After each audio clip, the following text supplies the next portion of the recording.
Faith Apostolic Church. One of the church in Ghana. Yetimi edi Bible mu nsɛm ne kure paa eba. Na politics so yetimi kyerɛ kwan a amayɔsɛm edi fa ahodie ba. Na akyire yetimi saa hwehwɛm ne yehu nsɔnkyerɛfoɔ no ɛkwan a ɔmema fa ahodie aba na basabasa afiri hɔ. One of the greatest journalists in the Bible is Paul. Okay, 2 Corinthians chapter 11, say, nothing in actual cannot disturb me to speak the truth, and I will therefore speak the truth. So, there's the truth here, dear Bia, and ma ahotoba ebiase. And the most of pastor teacher Stephen Kusi Boatem, aka Taba, Sofo Taba. The Bia make us a Taba and make sure Masia. Let me dika because we at the age of 9. And now I'm 65 years. We died almost about 30 something years ago. Now I read my Bible, my Baba, one of the best theologians in Ghana and the world. Number 2, me a historical theologian, me a systematical Bible studies, and Messiah, the book of Revelation, now from Genesis to Revelation, also. Messiah good and a couple of the action. And to Obama, because systematical theology, historical theology, Nina every day action. With me so a church on me whom seminar. But you can say journalism started from the Bible because the gospel was written by the journalists. James, Matthew, Mark, and John, and information on my party, Jesus Christ. And your mind, and the credit, and the plan and quantity faso by. The ancient Old Testament prophets are also termed journalists because they compare information, not about art. Now, the greatest thing I will be as by journalism are a kind of forefront of the Eya adibia ehiyama fa ahodie ni ahotoba individual. So if say free press no eko edi basabasa eba oma no etoba yeko ahohihie mu pa. Because the crampia eya ena oma pani bia titia atrofo fa ahodie so a oma no ne kure enya aduma. And the message today is the influence of mass media on any country or in any country, particularly Ghana politics and election. But once I'm here, Ghana, you better abandon there. The influence of mass media on Ghana politics and election. Musa Enra me another message here. Efa the prophet at the election. Usu ben pamudi kutumpom komishe. Edia nantia na this time there. Atu ayipsishiamano. Say Dr. Find this will be more than a but I wish you by this time party there in Puntua MPP Diabeto this time no HSF Dr. Baumia, Vice President of Ghana right now, and in the bed Education Minister, she was a Energy Minister, Dr. Napo, Matthew Prempe. Omana mutu ni nema Excellency President Akufo-Addo aye a ombeto aso no ama omu aye akọ womanim because of democracy, freedom, NPP government I compare up to this time aduma. So the existence of free press is one of the essential change of democracy that made the government change or modify its policy. And through their medium, give a better way or knowledge of choosing a competent candidate during elections. So about to do so, Famudi Atrofo a flow journalists and I say media personnel, woman the share Emma Nicredie fa about to a year, Juma, Emma, you who the rare person a otimi edi enkonim se omo enso nkyiro no se nkyiro no ekyia ema oman no so ekyia ema dede ba emanim because what is the mass media na ye patch say kwan a public no enya ensem ediba ema efri wo mo nkyemi eba bonten is a source of information, news such as newspaper, magazine, radio and television that reach and influence a number of people. And the TV, radio, magazine, people say you reading now, and a mass media no.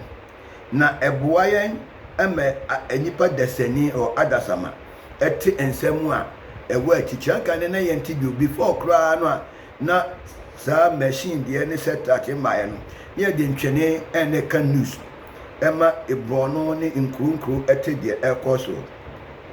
So the major form of created private media, video and say audio tapes aye adia enam ne kwanso ema enkrofo eti ensemu a ahinta ni eyi ne ho adi ene boa ema wote office yo wo fi yo wo ka mu anywhere wote ensemu a eba na ensemu a etwem.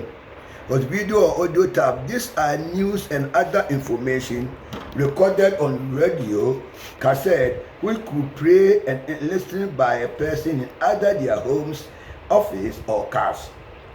Your corporate video, it's a private TV network for corporate communication. It's transmitted by satellite throughout the day to reach its target public in the company premises. And this is the way yet yensem every the mass media.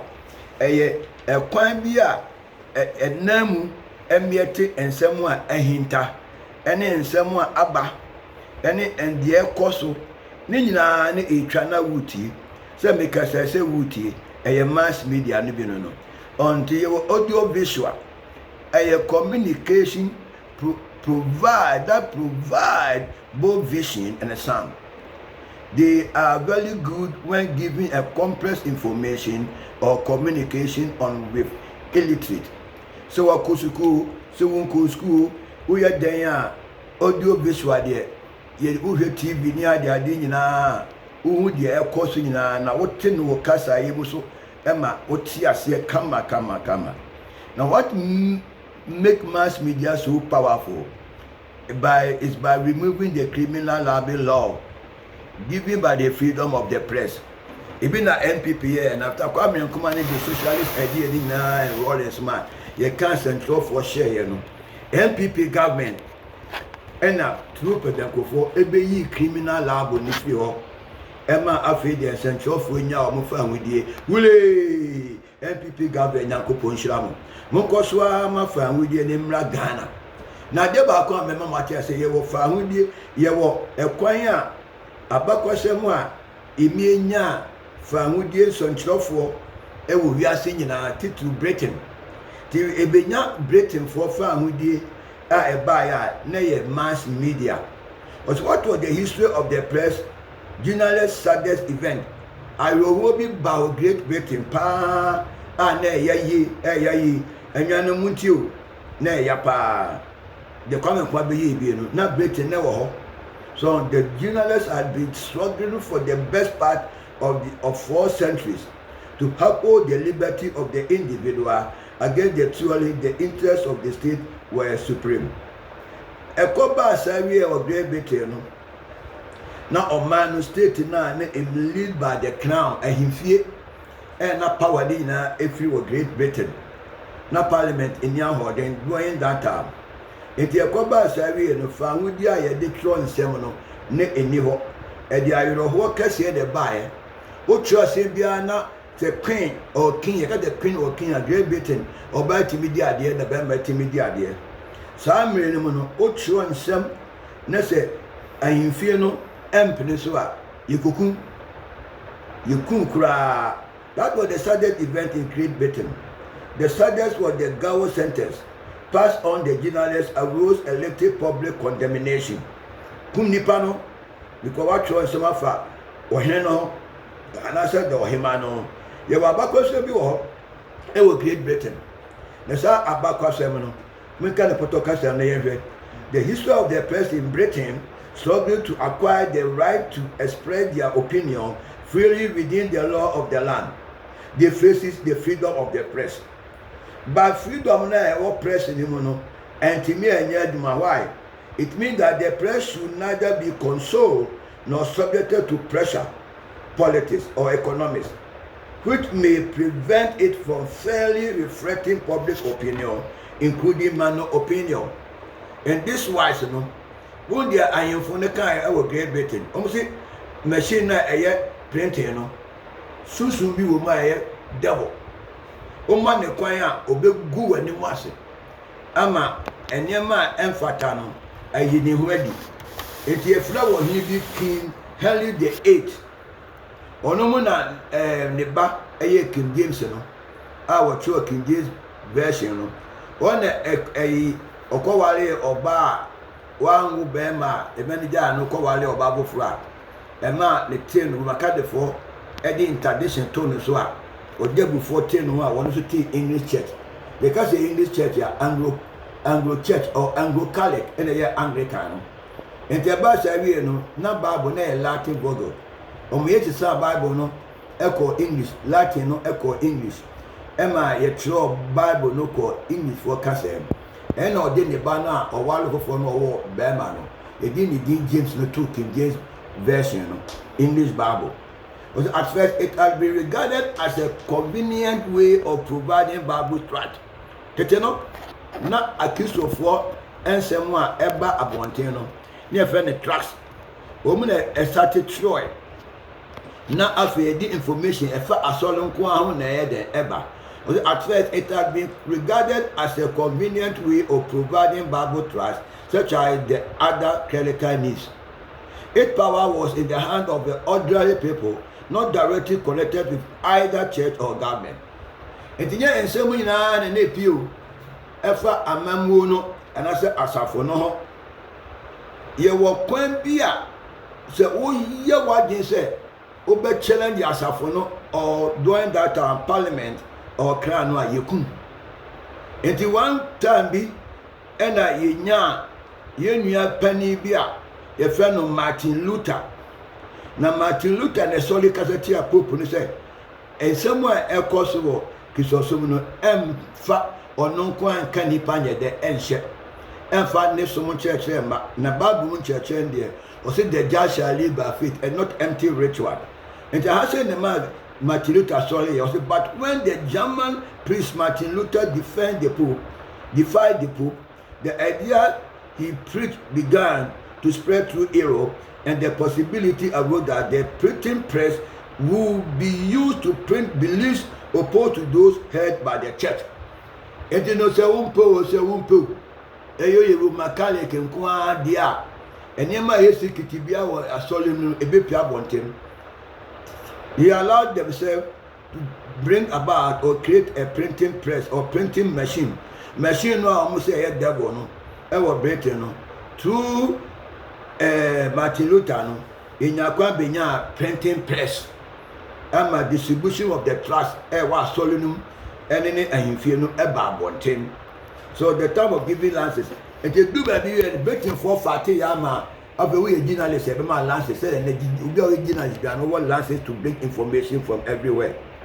So in the theory the principle remains that all material printed must reflect the views of the crown. Some mobile lances there. Mobile try Simbia Amanako public abontin there. Yen fear say I infear no enim. I infear no better defend the crown.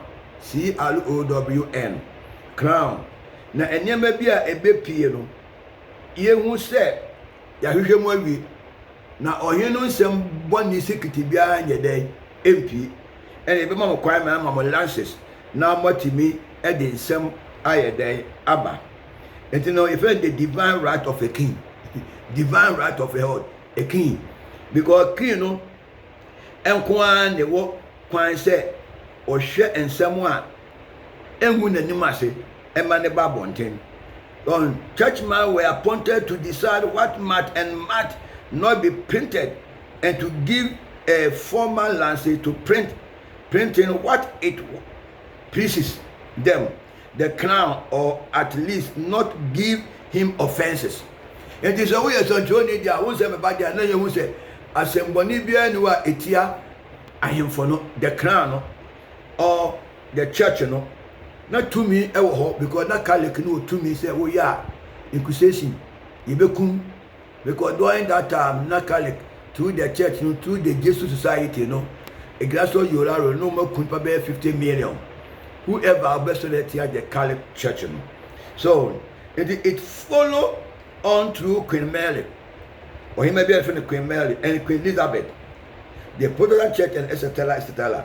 It do maybe Elizabeth yes okowale French ni bi bema betin for so wo mpene ena journalist bi atwiro sai sem no say Queen Elizabeth ni so okowale Britain ni ye chi no say ye koko no ye ko mu na nkofo pa che na Queen Elizabeth the first say ye fa ne nsa a wo de twiro ne nya den emra ye twa ne nsa no ne nsa na wo de twiro ye no ye twai so it is not just say enye easy ma journalism no or the media no say you better me a publish anything after attitude for not one more. So he was going to put it to gallows, the journalist, the writer, but a fate which he avoided. Instead, his right hand was cut off, and from time to time, while the printer seemed good, readable stuff, but in the royal eyes, seemed heresy or sedition began to appear. And that way, the idea be go a crown and in fear no fear no, ye free ho. Ultimate trust be and far with the and why I say a boy and some MPP government president a cook a kofo and in a kufa don't win and say, O ma boama, sir, if it is Progress Party, UP, found the near freedom, sure, freedom, no, and party not in the crack. I dear Bako say a boy over basso. Near more continue more mamma no cost or no. Sir, freedom no, but the buy man, criminal abo the free one. They are the case here, Magana pa. And then Magana no, and there will be a Trisolia or Candy or Penum. Or the right of the press began news no, our better no. Almost 30 years, or be fat, I be clear, young, you couldn't be almost if it's so air solid. It will be now the first press, AFN Coranto. A newspaper say be graphic that they were Ghana no. Near friend Corantus, ever King James the first reign. It was called news book. And there can be a Thompson also there a news book. Only for foreign news in Kwana Mubaka. Mon can't say what Britain home. Mon can't say what America, Germany near the new room. And the Mufamaman Confonto. They say fabricating what party won't me enter. So only for foreign news in 1721, 1621, that newsletter was introduced. It's another newsletter was introduced. Later, the another printers should consider providing some home news too. And even news referring home news. Home news. Now, tension between Crown and Parliament beginning when the doing King Charles the first reign. After na a breaking for Benya, say they were Ghana Parliament no. Na something ya kunya wo ho no. Bibi esi a na Parliament ne pe wo fa ahodie.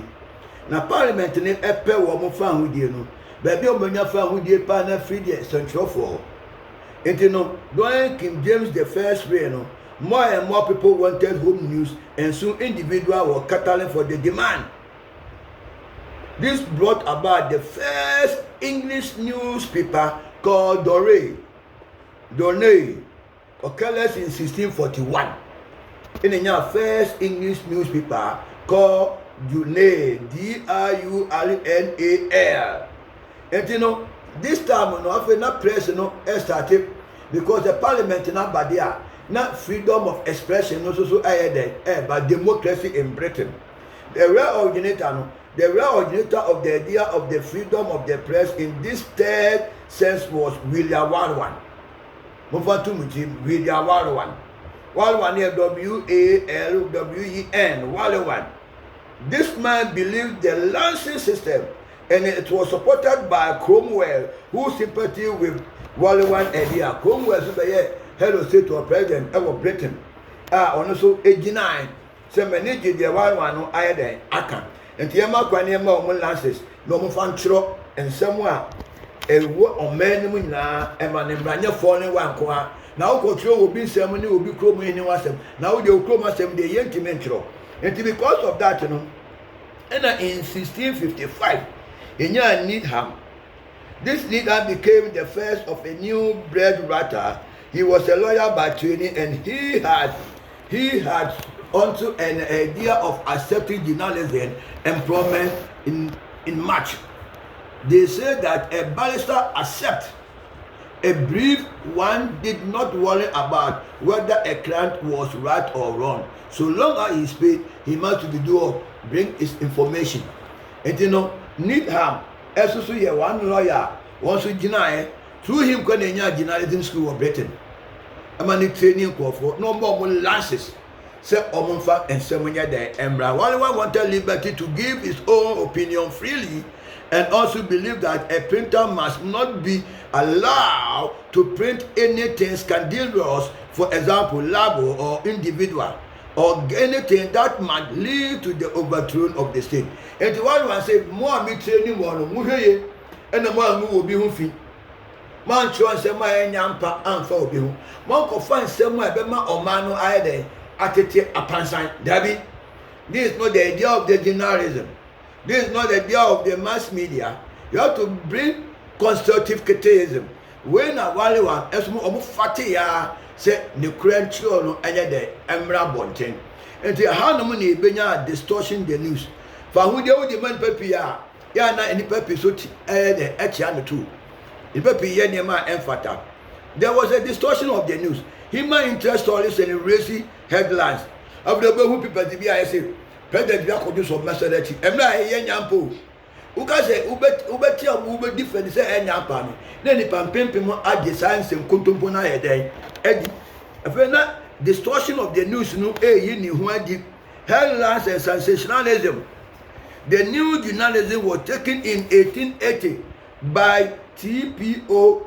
Connor in the Star, and Chebenya George Newlands, and it's named people the Tibet. And the Tibet in 1894, the evening news was introduced by Hasworth, and 1896, Daily Mail was introduced. Daily Mail for a woman was also founded in 1903. The Ghana a express, a short, sensational, and risky stories in Guam.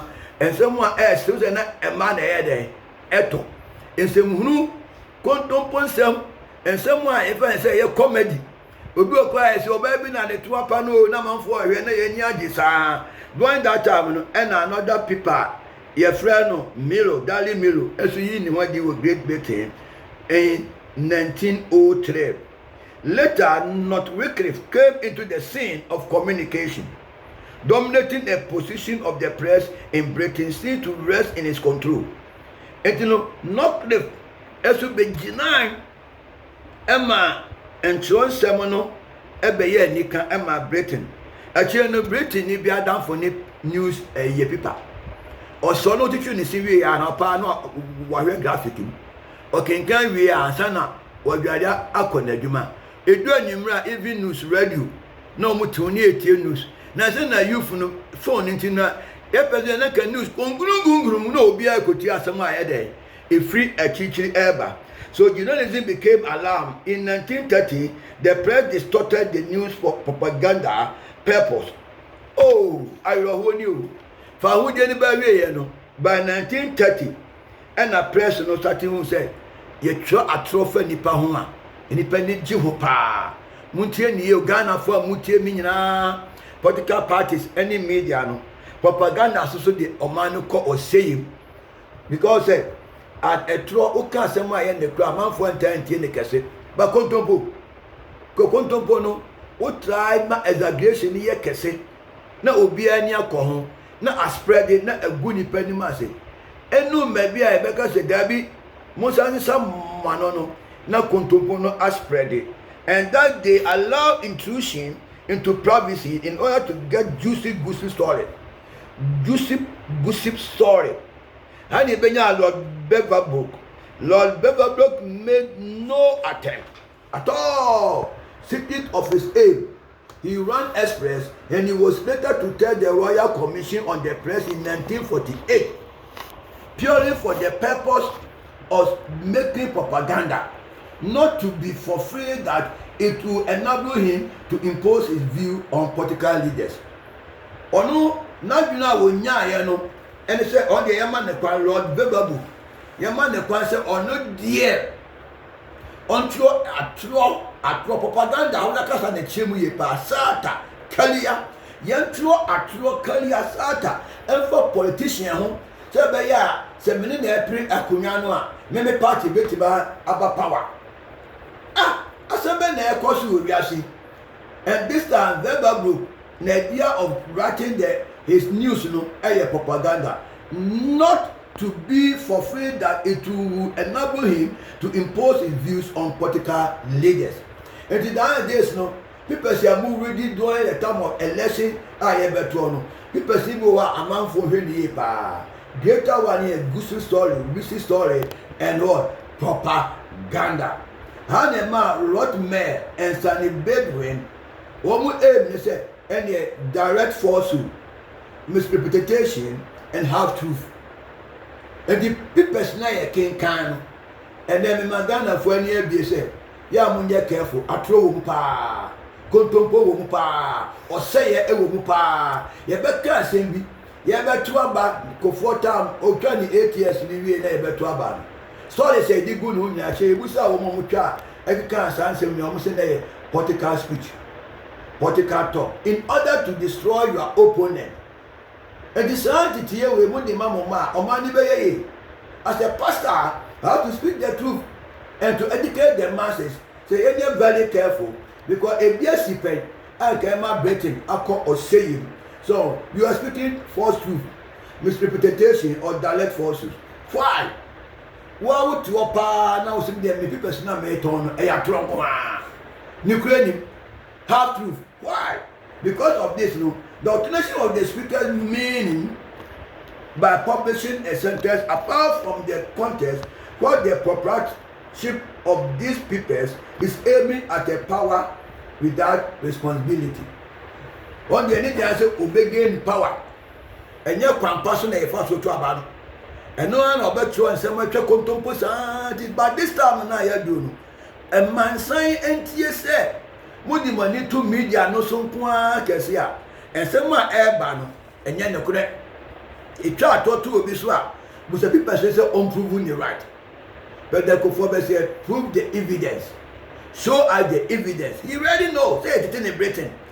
To the press nippy or a throne or more than Eka. And the bishop be there dance here during the time of the October in here. You interview our veteran, almost in a political way. It's almost follow betting for no and a command theory. And what happened to the press? Until 1950 in America, the press had been able to regard itself with some justice as the protector and friend of the public.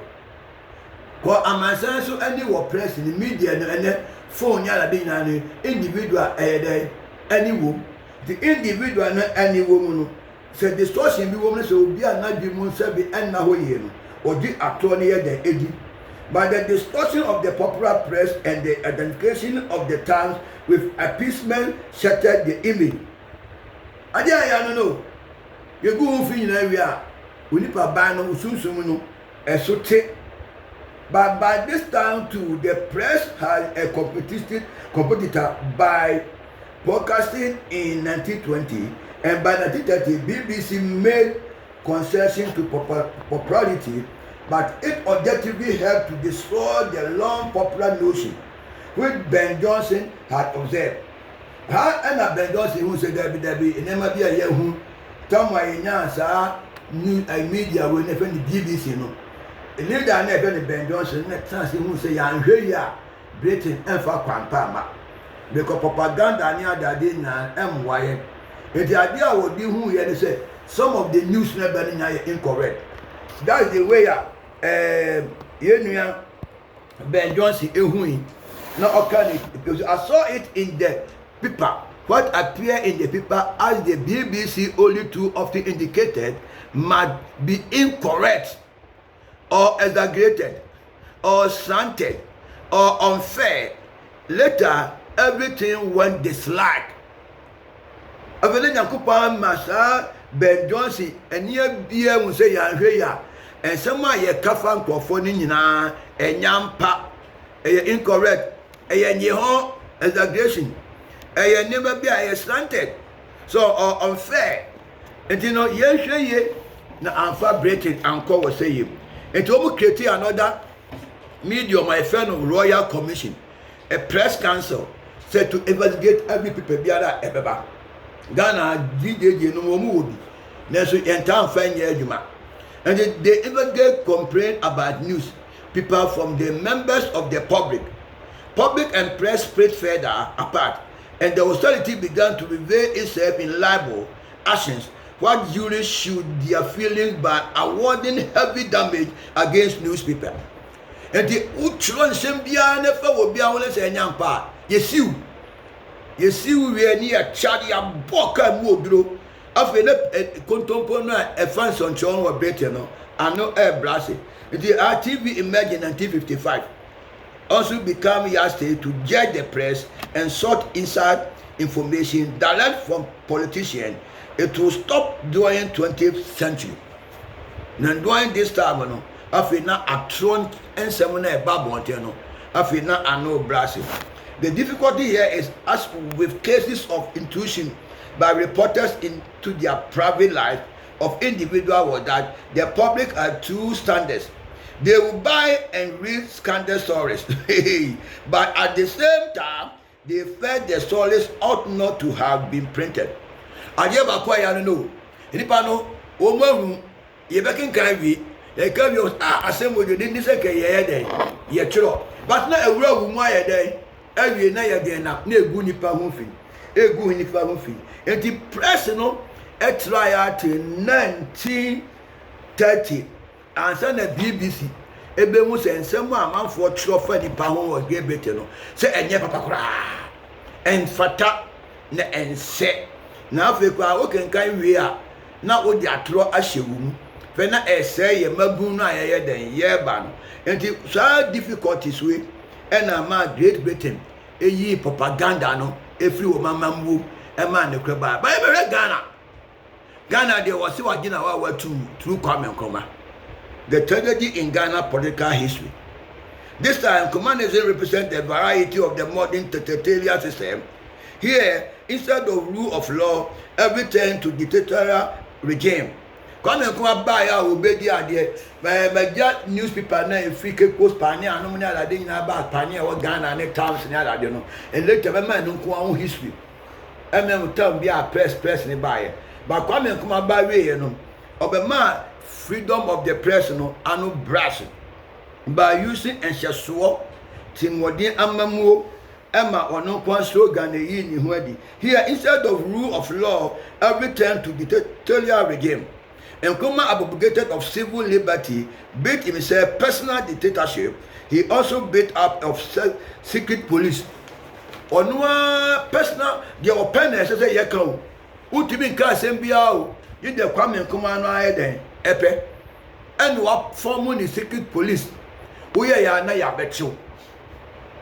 Fena Ghana hana Britain for a giant and is at the papa Emma freedom na bano na freedom na ayede na ayera when dadia Dr. Kwame Nkrumah at the bar Ghana Emma ahochire de ebaye. These are all features usually associated with modern totalitarian system or dictatorship, and even in some cases with authoritarian rule of a more traditional system. After a fat choir or no number no a kama min kabi. That's what fat democracy into my day. Efra, that's also Nimuno de a ancestral amamu, totalitarian pop of government or can obinia day and kabi. And a comment money in Wadi. His ideology is socialist declaration nti amamu a montie ama Ghana for a montie me nya titu mabu na monya free education ni adade no mo hwe party bi a okuta Kwame Nkrumah idea socialist form of government. His ideology was socialist declaration, but basically much nearer to fascist than to the Communist Party. Because the fascist idea Timothy Amamu Romania no money that even at all Adolf Hitler be used to be, because they were practicing socialism during that time, which is communism based on Kamas theory, Eugene and a Confucian theory, and it based on Marxism was a confusion of half-truth about Africa, worship of personality, and the broad vision of socialist paradise. And you know, Kwame Nkrumah Amamu na ode bawe no, they were worshiping personally as God, like Caesar, like Pharaoh no many hallowed no. Womo ehihye ne ye no, ebi na Kwame Nkrumah de ba Ghana. Enti na Yesu no, e ga Kwame Nkrumah me Nyankopon me tofi mo. Every heaven mo. Kwame Nkrumah me tofi na tofi fiti o ife no wo tofo. Na nkra ne ye fom. Oba hero, oba powerful. Our Ghanaians so, and this Soviet idea, because he doesn't respect worshipping Christianity or God or Islamic. So Nkrumah aped himself, combined the function of supreme legislator. After there, a bad parliament on the party on the way supreme. He was independent of all institutions. Therefore, could be no institution independent of him. Also, Obiase. Ukan wa timu wa pempem kawanu ya den etum. He was a sole power to approve or to abrogate legislature to convene parliament, to discuss judges or revoke court sentence, to make all appointment of any kind. Or no also say media GP media so. E ma kukuru we ma yen say chief justice may you of court. Amamu no hihye onyo na wo ye. So one can say man fa no. And I said, Obi, Midnaba Fanitum, one Fanatuma, obey you where then. Attorney General, they be happy during the time of Kwame Nkrumah. The person, independent now, free through democracy, no, a yet media, and Sunan fan with you. Papa, we pene, ma, if we are say Ghana, any baby, ye fan who did all the obtainment of independence. The British handed over to us, Ghanaian, a decent system of government in which everybody had a say. Were lost. Tia Muheni, NDC. Somebody come and come out Modia, and then you said, Mamma Muni and a Shaswati Modin, any enema Efata Modi Bagana. Because party was Ghana MPP, or follow British system of Magna of Carta. Say, Obiana ni freedom. Now Obia move the Ghana for one national freedom only be now if there is no political independence, the economy will be very not find it easy way. So the Ghana independence will depend upon free political party or freedom then aba. And yes idea ye who enter standing against anything under democratic, that's the type of Kwame Nkrumah. I believe that all men are born free. But on the nipa nyina ya mo ifiri me ka asem na se mo mpena wo kyerɛ ya me de bɛkɔ unlawful detention e de wa kwa kotum ha na ɛkɔ ba ya Nkrumah e de preventive detention here there e ba ya no freedom of information, so no academic freedom, and dismissal of judges from court because your pen na say we there okay yes ani yebu amamu a democracy standing against anything under democratic. Why? Democracy based on the freedom of the individual is more acceptable than any form of totalitarianism or totalitarian form of government. Democracy a top high, and my own high, and the ababu ni nipa omuche na se mute Kwame Nkrumah say dia kosi party mu defending na, and I say omuka na mamu no muka socialist idea communism no no. They be la NPP party be ya the Liberal Democrat or Miss Enterprise ya. E dem man for free education ni ada denya on penisa. They be one the obenya na ko benya anka ehyeso timodin wa ya de bi ya yamamo ni mpani abefa ni akokum se de na ekoso wo we say Romania no ne Russia no ne ade no saa nhyehyɛ no bi na wo mo pese e Ghana. You have to be created at the mere of the British way of life, its legal system, the Magna Carta, the petition of the right and the Bill of Rights. Magna Carta. When I bet for the guy you move on to Ghana for Magna Carta. And the petition of right and the Bill of Rights. These are institutions on which the civil liberty of the nation founded by the British. The British Constitution safeguards not only rule of law, but all the freedom of the press. In the rule of law, betting for Mamuno, Omofati Yabe do say Gibia, independent of the person here there, a criminal labor on the free one.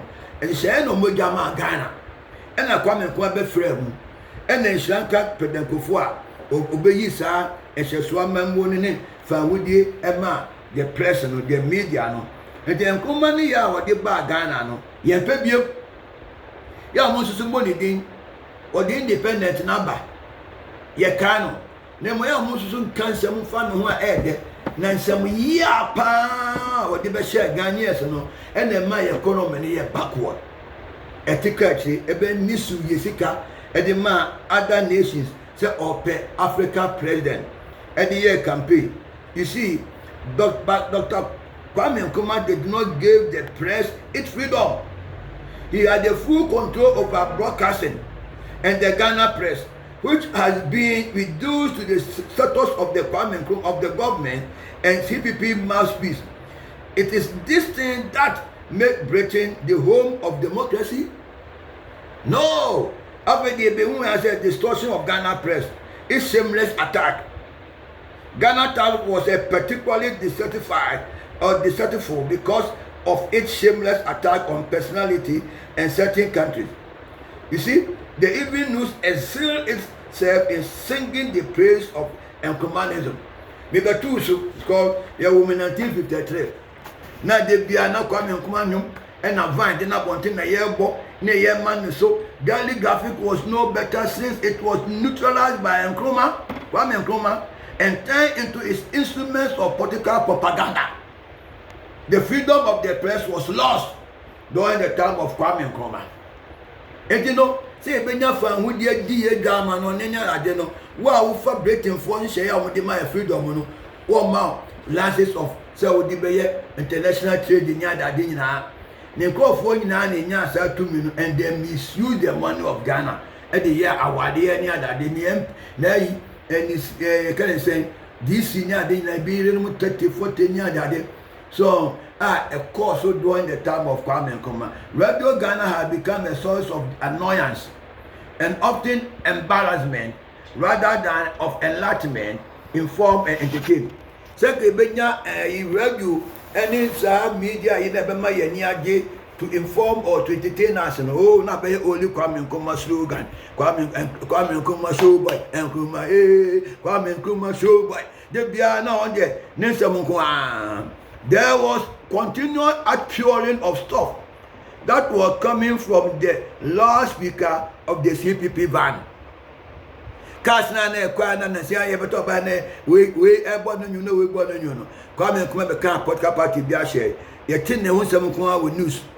Cars and nam we mu ekwa mu nyina ono an stuff nko. Why? There were therefore no other choice opened by the people to find their right. There was a time when the army and the police were to join CPP by force. We are army, we are police, no one joining CPP. You be you were the Upe Krabaship to be a joining CPP by force. Papa Mina joining CPP by force. And if you are seeing every year or how Ghana, a whom total form of government dictatorship. And the youth from the modern look from the movie, Papa na able ni din or the independence, my didn't the birthday, you know. A choir was dear fast, and you contemplate America. I'm speaking the truth. Let me go to 2 Corinthians chapter 11. You see, there were therefore no other choice open to the people to find their right. There was a time when the army and the police were to join CPP by force, because those who enjoy were the members of the President Guard Regiment. So, to one money due or Ghana, woman CPP government, and I said, woman the one due or Ghana. What to one hour come and once and one who Obaba Potoma Yabet show. In the was unlawful detention near Duakotum. The press was continuous loss during the time of Rawlings. On the Obehum, the NDC under Rawlings. This time the press went through hell. Freedom of the press, every day could rub on something. Dramatic expression. Source of journalism were arrested and some were tortured and died as a result of the torture. Most of the journalists come and run in Domugum. Ya bubi pa, ya kunkumbi.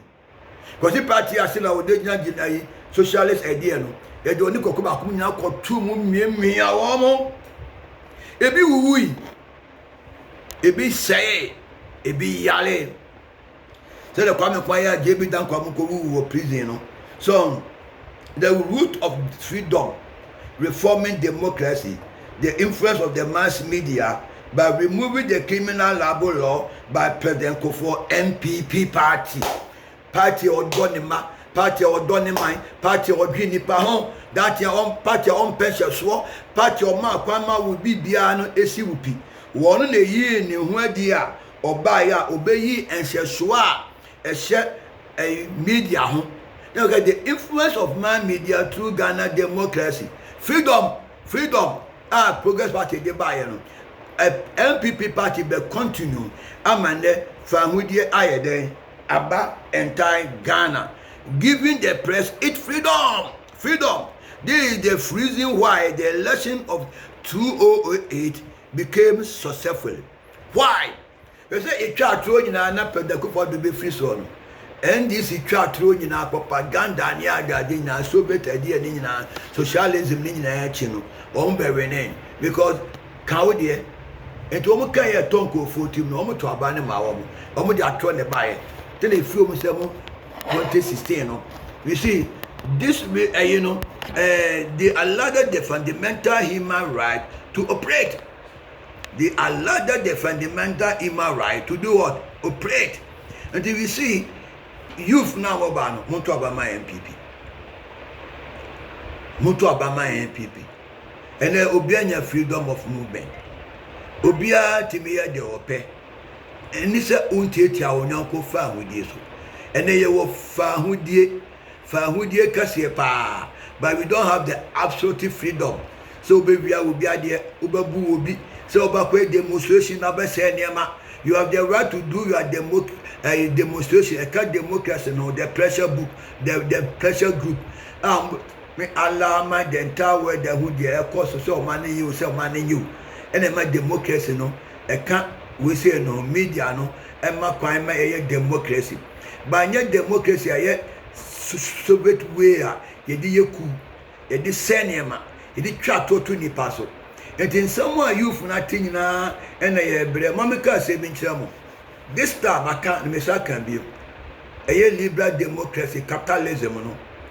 E ma individual na ye adwuma na individual ni ye adwuma wia na adwuma ni wura no agene faso no atwa moka. Eno na emma ekromu nipa be ye chop. Then nipa pi eni adwuma no because Africa ye need factories. And the greater impact of we say economy I mean economical freedom no and they say you work adwuma machine oriented. The machines no and na obia technical or technology no ye adwuma and na obia ba obey adwuma. It obia ope adwuma pa kese pa o Ghana no office work. Akosua ade economy statistics ni ade nyina no obia pe office work. And you know anybody be choke. Then America be choke during the urbanization. People feed the rural in buy now agriculture no yes stand so na afu ye no eka kru eka nkrase here in konketu animo no na obi adwane ma aba America no unde kosi America yade or how abebese independent baby na independent dan Nemo omu there, when that time rationalism, the science developed in that kind of the modern state or the modern nation. It almost started my factory say here, Juma, technology, vocational work in here, Juma, and my own community now, and this time of the free education, Yajumu AB, what you would be now, we secondary school, and then they say, Ukope officer, Jumakuau, Ubetimasia great, no Koyage culture, farmer. Now the new mechanism, Ayewofu, because the Kappa wa mechanic na Yakuya. Muna Omano Ebeji, Munobaye, Edeko Rafatu. They are starting now and the market circus here. And the youth, and the Indian who the rare government where NPP who say, youth na papa packet, a common more. Now, who chair Banaya Rabano, no society, any health insurance, co hospital free, and the mom who go school free. Now, I will for now, ya woman, ya won't toy a cacra. Now, ya for not bear a scaffolding cacra. Quanyama scaffolding piano, a yemano. Sana, a young for a man scaffolding the same freedom. It is freedom, no, a ye can crack cacra. Sicala crana or manina. From taxes and I say from a economical aid or political aid. Now you just free other nations, Bosiania, no. And so, Obiano Babedi Gana Kunaso or Bakaso Betimama Yahwatoe, our economy no by this time. Now the why year could do baby now or to us one. One I would owe to Abamano or to us. They could for ya, man for chat or Tonus or Coin Obiano who. Ye na busia free tentem na ye nyuma ma ye hoto an na hye etwam empo health insurance kwa ni e bedu be ye premium na amwaye enta deba kwa metima kama Ghana 40 ase ne se NPP metwa 8 years ne dia o ye ma ne to aso ye ma wo mo to aso because any free education ni ajade ni health insurance ni and cry awofo ayekwa wo ayeba ye manwuo na ne ye yaja ye ma eni ajade nyina no we ka se me ba me ma mo kwan ama obi a wawo no say man se ne mabetum a opɛ kwan bi dia ya se onsoso wa papa bi ka enye we ne bebo economy no de bebo economy no ane se de wa ya kodo no won enim baabi a wadudu nyina easy for them to continue. Se ukrom kwa na enya no wa hwe ba bia ya koduru enti next time say NPP meto aso ana enti montoma ba homia na ene the vice president awodeba Dr. Napu ne beyen kunma mayen. Ghana has so many elections after the military rule in 1992 to 28. Ghana has improved a lot of elections since they up for democracy, but the election 208 gained a lot of attention and attracted both local and foreign observers due to the influence of the mass media, where the criminal labor law is free one. And this time, the criminal labor law is free one. Monjay, Yensan Duma, Namontomayen, Yena Omano, the Bitum Wako, Yena Omano, the Kofa Kwame Kumabai, Yena Omano, the name of Fujina Eka independent. Now you can find a common secretary by or better known as the CPP party or by or the socialist idea come surely to modern some fast some and or the buyer a man Ghana for member in our talk by a man you give for PU a man economy they call for who could see come foreign nation so omony no one and no top man on Africa president upon all this you know the economy they call for. Now, they make him a camera Ghana for you now when they say the influence of mass media on Ghana politics and election. In the media, no, I know more true. In the media, no, you who the cranny account near cancer. Paul say, Bibian or Acha will never let me speak the truth, and I will therefore speak the truth. And a pastor Stephen go see what in Taba, I will speak the truth. Yeve, near Traba, Pa Emma MPP, Madame.